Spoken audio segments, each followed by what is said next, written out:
Rachetez le temps car les jours sont mauvais. Ephésiens chapitre 5, le verset 16. Le mot grec qui traduit ce verbe racheter nous donne deux idées.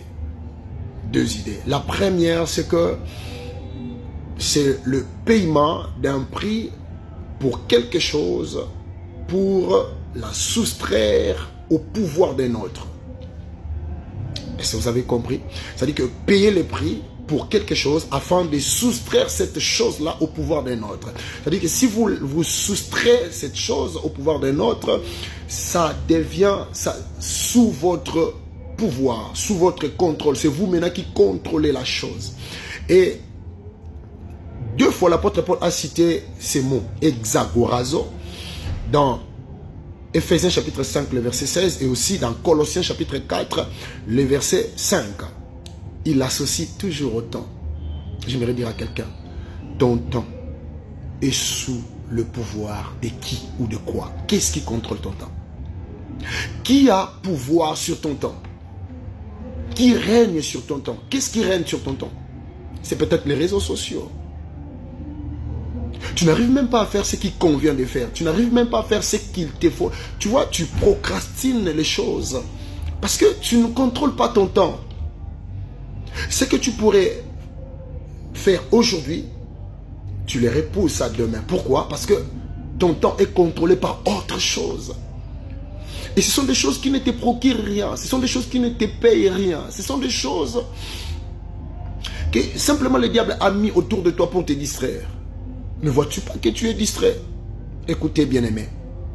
Nous sommes pèlerins sur cette terre. Nous sommes passagers, étrangers.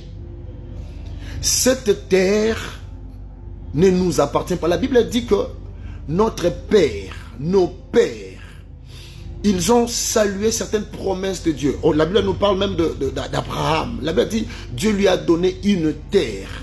Mais il n'a pas construit de grosses maisons. Des grandes maisons plutôt. Il n'a pas construit des immeubles. La Bible dit il a construit des tentes, une tente. Pourquoi? Parce qu'il attendait une cité qui était meilleure. Écoutez, nous sommes étrangers sur cette terre. Nous sommes étrangers.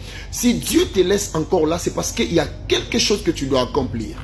Que tu sois sauvé ou pas. Si tu n'es pas sauvé, sache que le premier pas à faire, c'est d'abord de recevoir Christ comme Seigneur et Sauveur. Parce que tu ne pourras pas accomplir ta destinée en dehors du Christ. C'est en Christ que nous accomplissons notre destinée. Le psalmiste le dit même que mes destinées sont entre tes mains. Bien aimé, ce que tu dois accomplir, c'est entre les mains de Dieu. Pour l'accomplir, tu dois être en Christ. Si tu n'es pas en Christ, tu ne l'accompliras pas. Donc il faut être en Christ pour accomplir ta mission. Bien aimé, rachète ton temps. Ton temps est sous le pouvoir de quoi ou de qui? Rachète ton temps, paye les prix qu'il faut, paye les prix. Je crois que ça fera peut-être mal, ça fera en sorte que certaines personnes te haïront peut-être. Les gens n'aimeront pas les décisions que tu vas prendre. Il y a des décisions difficiles à prendre, mais prends quand même cette décision.